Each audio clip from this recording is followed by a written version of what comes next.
পাহাড় আর সমুদ্র ভালোবাসে না এমন কোনো মানুষ নেই। ফাইনালি আমরাও চলে এলাম রামগড়ে, পাহাড়ের দেশে। আর এখানে এসে আমরা অনেক বেশি এনজয় করেছি। তার মধ্যে ছিল শীতকাল, আর এই শীতে কি কি অভিজ্ঞতা হলো ট্যুরে গিয়ে সেটাও আপনাদের সাথে শেয়ার করবো। আর এই ট্যুর থেকে কিভাবে আমরা ভিসা পাসপোর্ট ছাড়া ইন্ডিয়া চলে গেলাম সেটাও আজকে আপনাদের সাথে শেয়ার করবো। অনেক সিদ্ধান্তহীনতার পরে ফাইনালি আমি ডিসাইড করলাম যে আমি রামগড় যাবো, মানে পাহাড়ের দেশে যাবো আর কি। রামগড়ে আমাদের 2 দিনের ট্যুর কেমন ছিল সেটাই থাকছে আজকের ব্লগে। সো হ্যালো এভরিওয়ান, কি অবস্থা সবার? আশা করছি সবাই অনেক ভালো আছেন। নিজেকে ভালো রাখার দায়িত্বটা আসলে নিজেকেই রাখতে হয়, তাই মাঝে মাঝে ইচ্ছা না থাকলেও অনেক কিছু করতে হয় আমাদেরকে নিজেকে ভালো রাখার জন্য। আর তাই তো কোনো প্ল্যান প্রোগ্রাম ছাড়া আজকে আমরা চলে যাচ্ছি রামগড়। একদমই শর্ট টাইমের মধ্যে আমি রেডি হয়ে গেলাম রামগড়ের উদ্দেশ্যে। আর এই যে আমরা চলে এলাম বাস স্ট্যান্ডে। রামগড়ের প্ল্যানটা যেহেতু আমি একদমই হঠাৎ করে করেছি, তাই এর মধ্যে আমার আর কোনো স্কিন কেয়ার করা হয়নি, আর সেজন্য আমি এখানে একটু করে স্কিন কেয়ার করে নিচ্ছি। আর এখানে আমি আমার একটা ফেভারিট ক্লিনজার দিয়ে আমার ফেসটা খুব ভালো করে ক্লিন করে নিচ্ছি। আর আমার এই একটা ক্লিনজারই আমার ফেসটাকে ক্লিন করার জন্য একদমই যথেষ্ট, কারণ এটা একটা ম্যাজিক। যাই হোক, আমি আমার ফেসটা ভালো করে ক্লিন করার পর খুব ছটফট করে আমি আমার সবকিছু গুছিয়ে নিয়েছি। আর ওই ভিডিও ক্লিপগুলো আমি নিতে পারিনি, কারণ আগেই বলেছি আমি একদমই হঠাৎ করে প্ল্যান করছি। যাই হোক, এখানে ভাইয়া সবার জন্য বাসের টিকিট কেটে নিল। ভাইয়া মানে আমার কাজিনের হাজবেন্ড। আর বাসে ওঠার আগে আমরা এখানে সামান্য কিছু খাবার নিচ্ছিলাম, যেহেতু আমাদের ওখানে পৌঁছাতে 1.5 থেকে 2 ঘন্টা সময় লাগবে। আর এই যে এখন আমরা বাসে উঠে পড়বো। আমাদের বাস একদমই রেডি, যে যাত্রীগুলো আসছে সেগুলো নেমে পড়ছে। আর এখন আমরা এখান থেকে উঠে যাব। আর বাসে উঠতে এখানে পরিচিত একজন ভাইয়ের সাথে দেখা হয়ে গেল। ওনার সাথে এখানে দাঁড়িয়ে কিছুক্ষণ কথা বলতেছিলাম আমি আর আম্মু। বাসে উঠতেছি, আর এই যে আমার মনের মধ্যে কিন্তু লাড্ডু ফোটা শুরু হয়ে গেছে। কি যে ভালো লাগতেছে, অনেকদিন পর বাড়িতে যাচ্ছি। আর বাসে উঠে আমরা যে যার সিটে বসে পড়ছি, আর 2 বোন মিলে এখানে জানালার পাশে বসে বাসে বাতাস খাচ্ছি। ওদের 2 বোনকে দেখে আমার একদম ছোটবেলার কথা মনে পড়ে গেছে। আমরা যখন ছোটবেলায় বাড়িতে যেতাম বাবার সাথে এরকম বাসে করে, তখন আমরা ভাই বোনরা মিলে কিন্তু 2 পাশে কতটা গরু আছে সেইগুলো গুনতাম আর কি। তার থেকে কে বেশি গরু গুনতে পারে সেই প্রতিযোগিতাই করতাম আমরা বসে বসে। কত সুন্দর ছিল আমাদের সেই দিনগুলো, খুবই মিস করি এখন ওই দিনগুলোকে। যাই হোক, দীর্ঘ 2 ঘন্টা জার্নি করার পর আমরা ফেনীতে পৌঁছে গেলাম। আমরা কিন্তু ডিরেক্ট রামগড় যাইনি, আমরা ফার্স্ট ফেনীতে আসছি, কারণ এখান থেকে সবাই মিলে আবার আমরা রামগড়ের উদ্দেশ্যে রওনা দিই। আর আমরা যখন ফেনীতেই ডিরেক্ট আসছি, তাই আমি চিন্তা করলাম ফেনীতে আমার যেহেতু একটা কাজ ছিল ওটাও আমি সেরে নিই। তাই দুপুরে খাওয়া দাওয়া করে আমি একদমই আর দেরি করলাম না, সোজা বেরিয়ে পড়লাম আমার কাজের জন্য। অনেকদিন পরে বাংলা রিক্সাতে উঠলাম, আর খুব ভালো লাগতেছিল বিকালবেলা এই ট্যুরটা। যদিও রিক্সায় আমি একা ছিলাম, কিন্তু তারপর অনেক এনজয় করতেছিলাম ওই সময়টা। আসলে নিজের মাতৃভূমিকে সবাই ভালোবাসে, আর ফেনী আমার জন্মস্থান। ফেনীতে আসলে একদমই অন্যরকম হয়ে যায়, একদমই অন্যরকম একটা ভালো লাগা কাজ করে, যেটা আসলে এক্সপ্লেন করে বলে বোঝানোর মতো। যাই হোক, আমি আমার কাজটা কিন্তু একদম শর্ট টাইমের মধ্যে সেরে নিলাম। আর তারপরে আমরা বাসে ব্যাক করে চলে আসছি। আর এই যে রাতের ভিউ ফেনী খুবই সুন্দর লাগতেছিল। যাই হোক, এরপর কিন্তু আমরা একদম শর্ট টাইমের মধ্যে খাওয়া দাওয়া করে ঘুমিয়ে পড়ছি, কারণ পরদিনই আমরা রামগড়ের জন্য রওনা দিব। আর এই যে এখানে পরদিন সকালবেলা ঘুম থেকে উঠে আমরা রেডি শেডি হয়ে কিন্তু একদমই বেরিয়ে পড়ছি। যেহেতু আমরা অনেকেই ছিলাম, সবাই মিলে একসাথে লিফটে ওঠা যাবে না, তার মধ্যে সবার অনেক অনেক ব্যাগ ছিল, লাগেজ ছিল, এগুলো সবকিছু কিন্তু লিফটে কভার করবে না। দ্যাট দ্য রিজন আমরা আগে আগে চলে যাচ্ছিলাম। আর এই যে এখানে আমার মেয়ে তো অনেক খুশি, সেটা আমার থেকেও বেশি এক্সাইটেড। যাই হোক, সবাই কিন্তু এখন নিচে নেমে পড়ছে। এখন আমরা গাড়ি ঠিক করব। গাড়ি নিয়ে কিন্তু আমরা সবাই অনেক বেশি কনফিউজড ছিলাম যে কিভাবে যাব। তো গাড়ি ঠিক করতে করতে কিন্তু আমাদের অনেকটা সময় চলে গেছিল, কারণ আমরা একবার সিএনজি ঠিক করতেছিলাম, একবার লেগুনা ঠিক করতেছিলাম, তারপর আবার ডিসাইড করতেছিলাম যে আমরা বাসে করে যাবো এখান থেকে। সব সিদ্ধান্তের পরে আমরা ফাইনালি সিএনজি ঠিক করে ফেললাম, আর সিএনজিতে করে আমরা বারোয়ারহাট পর্যন্ত যাব। আর এই যেখানে আমরা সিএনজিতে উঠে পড়ছি।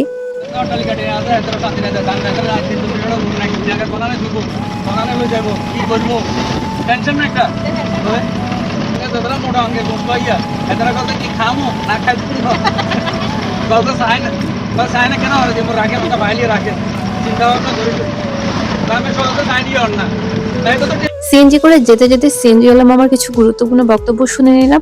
আর এইদিকে আমরা ওভারটেক করে ফেলতেছি আমাদের সিএনজি কে। পুরো রাস্তাতেই কিন্তু এইভাবে করে 2টা সিএনজি পাশাপাশি ছিল। আর যখনই আমাদের সিএনজিটা আমাদের সিএনজি কে ওভারটেক করে, তখনই আমার কাছে এত মজা লাগে, একদমই বাচ্চা বাচ্চা হয়ে গেলাম মনে হয়। আর এই যে আমাদের পাশে একটা ব্রিজ দেখতে পাচ্ছেন, এটা ছোটবেলায় বাবার কাছে শুনছি ফেনীর এপাশ আর ওপাশ, মানে এই ব্রিজটা যখন আমরা পার হয়ে যাব তখন নাকি ওটাকে শহর ধরা হয়, মানে ফেনীর শেষ সীমান্ত।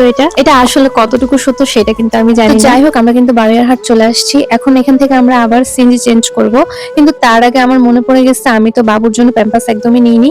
তো সেজন্য আমি এখানে একটা দোকানে চলে আসলাম প্যাম্পাস কেনার জন্য, কারণ আমরা তো যাচ্ছি পাহাড়ের দেশে, আর পাহাড়ের দেশে যদি প্যাম্পাস আমি না পাই তাহলে কেমন হবে বলেন। প্যাম্পাস কিনতে এসে তো একটু ভালোই হলো, কারণ একটু রিল্যাক্স হইতে পারলাম।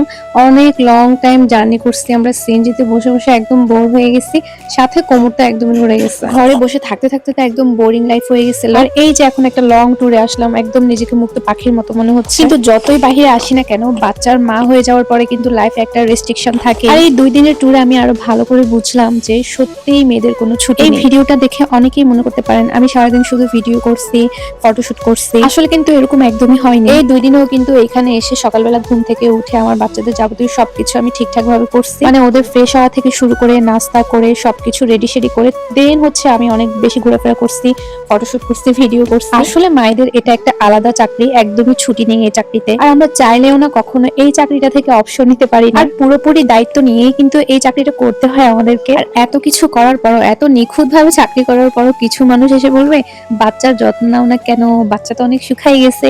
অ্যাকচুয়ালি তাদেরকে আমার কিছু বলার নেই, শুধু এইটুকুই বলবো মায়ের থেকে আপন বেশি কেউ হয় না। তো যাই হোক, এই যে আমরা চলে আসছি রামগড়, একদমই পাহাড়ের দেশে। অনেক অপেক্ষার পরে আমরা চলে আসলাম। সিএনজি থেকে নেমেই আমরা উঠে পড়ছি একটা বড় টিলার উপরে, মানে টিলার উপরেই কিন্তু ওনাদের বাড়িটা ছিল আর কি। আমরা চলে আসছি পাহাড়ের দেশে। এখানে চারিদিকে শুধু পাহাড় আর পাহাড়।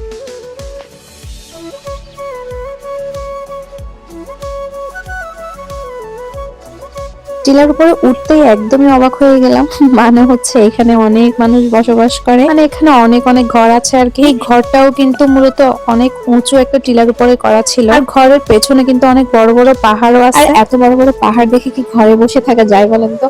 আমি তো এসেই দুপুরে খাওয়া দাওয়া শেষ করে একদমই বেরিয়ে পড়ছি পাহাড়ে যাওয়ার জন্য। আর পাহাড়ে ওঠার জন্য আমরা তো বেরিয়ে আসলাম ঠিকই, কিন্তু এখন তো চিন্তায় পড়ে গেছি যে আমরা কোন পাহাড়ে উঠবো, কারণ একটা থেকে একটা পাহাড় অনেক বেশি উঁচু ছিল। তো যাই হোক, আমরা কিন্তু অনেক বেশি উপরে উঠতে পারিনি, কারণ বাবুকে নিয়ে আসছিলাম সেজন্য।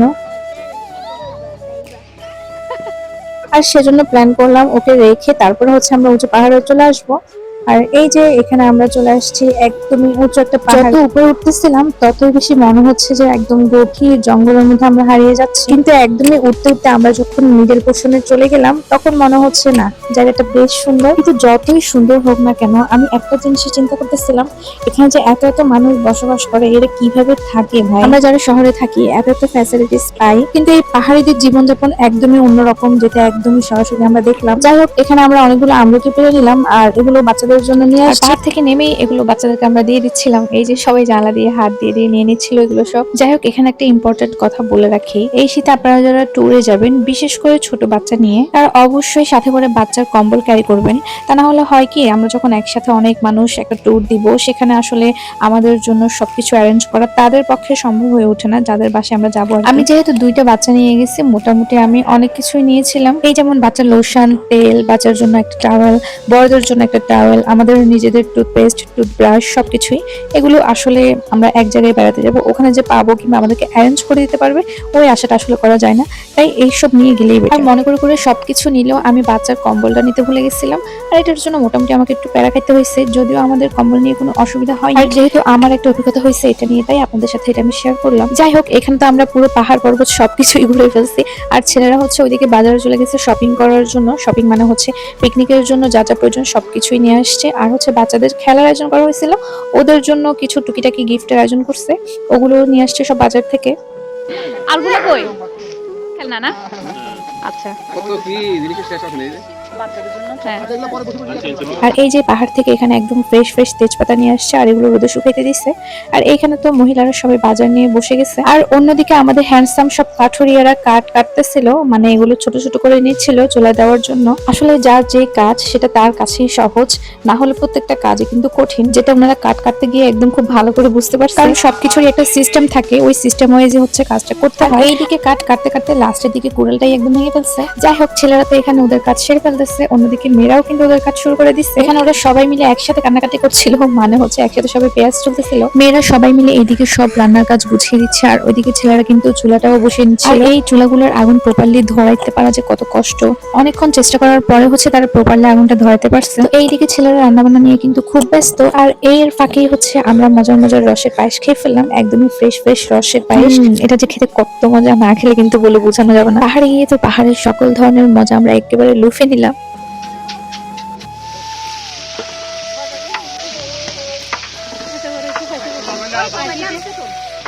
আর এই যে এখানে কিন্তু আমাদের বিরিয়ানির জন্য সবকিছু রেডি করে ফেলতেছে, কখন যে খাবো সেজন্য কিন্তু পেটটা একদম চুচু করতেছে। সবসময় বলা খুবই সহজ যে মেয়েরা কি কাজ করে, আজকে এক পাতিল বিরিয়ানি রান্না করার জন্য এতগুলো ছেলে দাঁড়াইছে, তার মধ্যে কিন্তু আমরা মেয়েরাও অনেকটা হেল্প করছি। এই যে সবাই মিলে একসাথে হওয়া, একসাথে টাইম স্পেন্ড করা, এই সময়গুলো না সব সময় আসে না, তাই চেষ্টা করবেন আপনারাও যে সবাই মিলে একসাথে যখন হয় তখন এই সময়টাকে আসলে ভালোভাবে কাজে লাগানো। সময়ের সাথে সাথে সবকিছুই চলে যায়, সবকিছুই হারিয়ে যায় আমাদের জীবন থেকে, কিন্তু স্মৃতিগুলো না সারা জীবন থেকে। যাই হোক, অনেক কিছুই বলে ফেললাম। এখানে তো সবাই খাওয়া দাওয়া করে নিচ্ছিল, আমরাও কিন্তু সবাই খাওয়া দাওয়া করে নিচ্ছি, কারণ হচ্ছে আমরা ঘুরতে বের হবো একসাথে। আর অন্যদিকে ছেলেরা কিন্তু প্ল্যান করতেছে কিভাবে আমাদেরকে না নিয়ে তারা একা একা ঘুরতে যাবে। জিজ্ঞেস করে তো ওনারা বললো ওখানে নাকি মেয়েদের যাওয়া নিষেধ। আমাদেরকে ঘুরতে নিতে চাচ্ছে না। এটার কারণটা জানতে চাচ্ছি। সিরাজ ভাই আমাদেরকে একটু কারণটা একটু বলে যান যদি বলতেন দর্শকদের উদ্দেশ্যে। মহিলা প্রবেশ নিষেধ।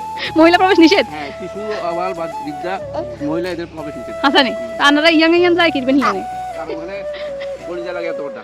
তো যাই হোক, 10 কথার এক কথা হলো আমাদের সাথে ওনারা যাবে না, মানে হচ্ছে আমাদের মেয়েদেরকে ওনারা নিবে না। ফাইনালি আমরা সবাই কিন্তু ঘোরার জন্য বের হয়ে পড়ছি, ছেলেরা একদিকে যায় আর আমরা হচ্ছে অন্যদিকে যাই। তো যেহেতু আমাদেরকে ছেলেরা নিয়ে যায়নি, আজকে আমরা চলে যাবো বিদেশে, মানে হচ্ছে আমরা চলে আসছি ইন্ডিয়া বর্ডারের কাছে। ইন্ডিয়ার সাথে বাংলাদেশের এই রোডটা কিন্তু একদমই নতুন করা হয়েছে, এখনো কিন্তু এটা উদ্বোধন করা হয়নি। এক কথায় ঘোরার জন্য এই জায়গাটা একদমই বেস্ট ছিল, আর এখানে ছবিগুলো এত সুন্দর আসছে বলার বাহিরে। এখানে বেশ অনেকক্ষণ ঘোরাঘুরি করে চলে গেলাম আবার একটা শিশু পার্কে, যেটা হচ্ছে শিশু পার্ক নামে পরিচিত। একদম ছোট্ট একটা জায়গার মধ্যে পাহাড়ের গা ঘেঁষে সুন্দর একটা শিশু পার্ক করা হয়েছে এখানে। সব মিলিয়ে বছরের শুরুতে একদম বেস্ট একটা ট্যুর এটা। 2 দিনে মোটামুটি আমরা অনেক কিছুই দেখে ফেলছি।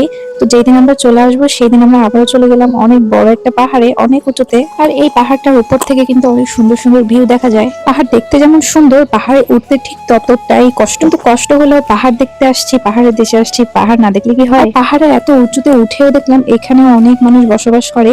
তো এখানে উঠতে উঠতে আমরা অনেক বেশি হাঁপাই গেছিলাম এবং পানি পিপাসা লেগে গেছিল। তারপর আমরা একটা বাড়িতে ঢুকলাম, এখানে সবাই মিলে পানি খেলাম। আমি একটু পানি খাবো। ওনাদেরকে মনি পানি খাবা দেন।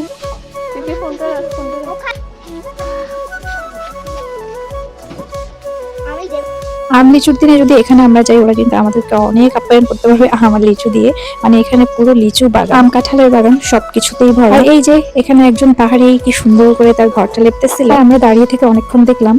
তারপর হচ্ছে এখানে আমরা একটা মাচা দেখতে পেলাম, এখানে এসে কিছুক্ষণ বসলাম। আর খুব ইচ্ছা করতেছিল যদি একটু আকাশে উঠতে পারতাম। নিজেকে কখনোই ঘরে বন্দি করে রাখবেন না, যখনই সময় পাবেন নিজের জন্য কিছু করার চেষ্টা করবেন, অন্ততপক্ষে নিজেকে ভালো রাখার চেষ্টা করবেন। কারণ আপনি যখন সবকিছু উজাড় করে দিয়ে সবার জন্য করতে থাকবেন, স্যাক্রিফাইসের পর স্যাক্রিফাইস করতে থাকবেন, এগুলো ফলাফল কিন্তু একসময় জিরোই হবে। আমি কারো সন্তান, কারো স্ত্রী, কারো মা, কিন্তু আমি শব্দটা অনেক ছোট হলেও এটার ডেফিনেশন কিন্তু অনেক বড়। নিজেকে ভালোবাসেন, নিজেকে রেসপেক্ট করেন, তাহলেই দেখবেন ভালো থাকতে পারবেন এবং সবার কাছে সম্মানের পাত্র হয়ে থাকতে পারবেন।